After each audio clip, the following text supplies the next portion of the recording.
Hello guys and gals, and welcome to another episode of Unique Items. I figured since we were getting into 2.4, and one of the big buffs of 2.4 is the Throwing Barbarian. The Throwing Barbarian is going to come back to life, my friends. And one of the best Throwing Barbarian items, pretty much bar none, is the Lacerator Winged Axe. The Lacerator Winged Axe has some very nice effects, and as we go over them together, I suppose Mr. NiNi didn't want to go over them, we will talk about what you could potentially use it for, what builds you might want to squeeze it into, and so forth and so on. So the Lacerator Winged Axe has a very nice throw damage of 21 to 186, one-handed axe damage of 34 to 173. That's right, you can use this as a one-handed physical axe instead of a throwing item if you would prefer. So if you maybe you are a frenzy barbarian or a zeal paladin or something like that, and you would just like to use this for the effects, you totally can. It has 270 of 270 quantity. This is the new quantities, by the way. The old quantity, I think, was much lower at, 180.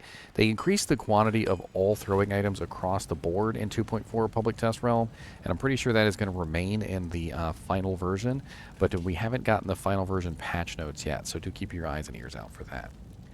We have very nice attack speed on this. It is a very fast attack speed item. It is 33% chance to cast level 3 Amplify damage on striking, which is pretty darn amazing.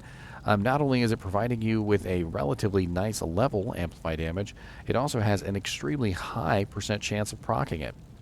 So we are looking at a 3.3 yard radius on this with a duration of 14 seconds. Now do keep in mind that the duration does decrease in Nightmare and Hell difficulties respectively. We also have a very nice 30% increased attack speed, which is of course why we're getting a very nice attack speed on this item. And we have a relatively nice 210% enhanced damage. Now that is a variable of 150 to 210%, so it does have a 60% variable on that. So do see if you can get yourself a nice Lacerator with a higher percent enhanced. We also have 33% chance of open wounds on this, which does mean that it will prevent the monsters from healing. So open wounds is a damage based on character level, a bleed effect, if you will, that increases the higher level your character is. It lasts for 8 seconds exactly, and during the duration of open wounds, the monster cannot regenerate. We also have Prevent Monster Heal on here, which lasts for 20 minutes. And Prevent Monster Heal is absolutely amazing, but does not work on certain bosses, like the Uber Diablo and Uber Mephisto and Uber Baal and Pandemonium Diablo that are in various zones in the game. So it's nice to have both, which basically means that you get a very nice prevention of the monster's regeneration. So most monsters that you attack with the Lacerator will not regenerate. You also get a very nice Amplify damage, which doubles all physical damage that you output. And then on top of that, we also have Hit Causes Monster to Flee, 50%, which means that most monsters will run away from you instead of trying to beat you up and kill you, which is also very nice for a throwing item. This also, unfortunately, means that it generally doesn't make a very good melee weapon unless you are a character who wants the monsters to run away. Frenzy Barbarians actually don't do too bad with Hit Causes Monster to Flee because they can chase down monsters really easily. We also have Replenishes Quantity on this, which does replenish 1 in 4 seconds. And the really cool thing about this is that you can find an ethereal version, and the ethereal version will replenish its quantity and will never break. This means that we have a higher damage on the ethereal version of 31 to 279, and a very nice one-handed damage of 49 to 260. This is an axe class weapon as well as a throwing class weapon, which means that not only do you have access to the axe mastery, which could potentially bring up the damage while used in frenzy, but you could also build up throwing mastery, which has been buffed significantly in 2.4. If you guys are unaware of this, this is the new Axe Mastery. Axe Mastery provides a relatively nice amount of attack rating and damage, like it always did, as well as a critical strike chance, but now it also gives you a 47% chance to pierce, which means that your axes will go through the target and hit the one behind him, as well as a 57% chance not to consume quantity at all, and a chance to replenish quantity on critical strikes, which is definitely very nice. And of course, if you have a 30% critical strike from Throwing Mastery, that means that you're going to get your items back relatively quickly. Now, let's play around with this and let's see what kind of damage we can output with these. I also want to show off, of course, the Amplify damage effect. And we're going to need enough strength and dex to actually be able to wield these. And 22.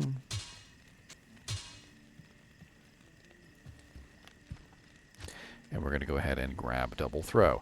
Now, Double Throw has been enhanced as well, and they have given it its own damage buff now.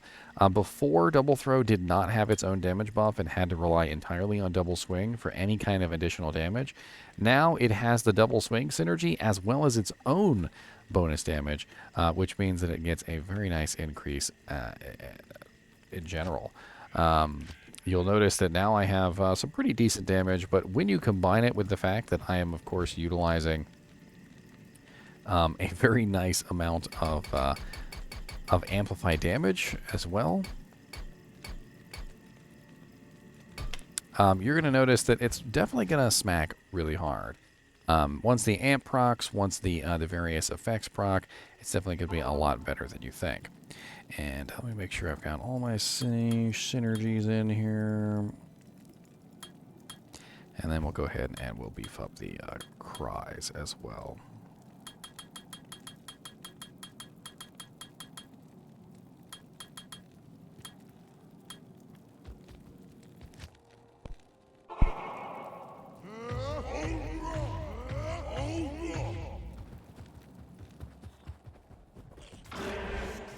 So as you can see, almost instantaneous Amplify damage. The damage that they output is actually very nice. The piercing effect now definitely makes them extremely useful. And as you can see, I pretty much handed Eldritch his butt in Hell Difficulty Players 1. Now, it is going to take a little bit more effort than that in things like Players 8. But generally, when you have other effects, like for instance, if you had, fanaticism, maybe coming from a Faith Merc, or a couple different things that you could possibly be running. Now, the downside, unfortunately, of Lacerators has always been that the hit causes monster to flee will unfortunately overwrite the effects of the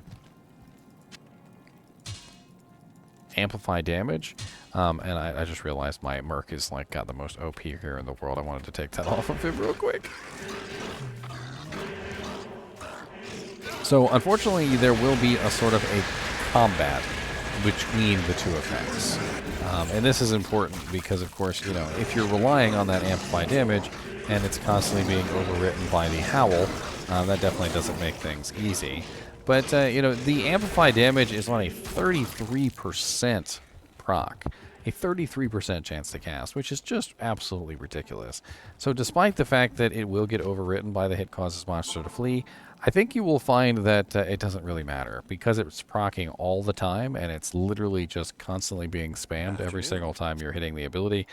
I think you'll find that it's up enough to be extremely useful for a throw barbarian. Now, I talked about earlier that you might not want to use this particular one on your throw barbarian.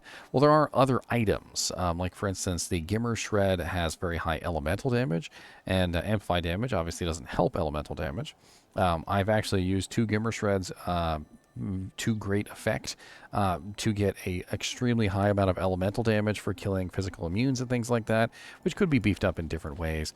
You could, of course, wear lots of charms to increase your elemental damage, other items which would increase your elemental damage, chance to cast stuff. You could go with a mercenary that has lower resistance equipment instead. There's a lot of different ways that you could potentially build a throw barbarian. But the Lacerator is definitely one that you would want on any kind of physical damage throw barbarian build. And most likely, you would want an ethereal version, because the ethereal version is going to be a much higher physical damage, as well as give you the Amplify damage effect. Now, you don't necessarily have to use 2 of these. You could use a Lacerator and something else. Like maybe you could use a Gargoyle's Bite Winged Harpoon or something like that. It doesn't necessarily have to be 2 Lacerators. In fact, you might not be able to get your hands on 2 Lacerators. So keep that in mind. Another thing that we're going to do, though, is we're going to take a look and see where you could potentially find one, because that is definitely an interesting question. Where could I potentially find a Lacerator if I wanted to build myself a throwing barbarian, right? So for that reason, we're going to go over to Silo's pen, and we're going to take a look at the Lacerator. We're going to look at all difficulty settings. We're going to pretend we have about 300% Magic Find, because this is a relatively high-level item, and it is something that you would probably be looking for to put on a Throw Barbarian before you build the Throw Barbarian. So according to Silo's pen, we've got not a lot of choices here, but some decent ones. It does look like Bale and Diablo in Hell difficulty are really good chances at 1 in 936 and 1 in 1,333. So not bad at all for Bale and Diablo. Diablo in Hell might be a good farming choice there if you wanted to get your hands on a Lacerator. Let's also take a look at Super Uniques. And not a lot of really good chances there. Neelathak in Hell has a decent chance at 1 in 7,216. Frozenstein, Pendle, Snapchip, Shadow, Thresh Socket, all about 1 in 10,000. Thresh Socket, Pendle Skin, Doc Farron, those are all relatively easy to farm. Eldritch the Rectifier, Shank the Overseer, Festo the Armor, those are all easy to farm. Definitely could be very good choices. Not exactly the best chance from those particular monsters, but you could farm them in excess relatively quickly, and you could try and get your hands on one. As always, I do appreciate you guys and gals watching my videos, even when you get lacerated for the effort. And as always, keep watching.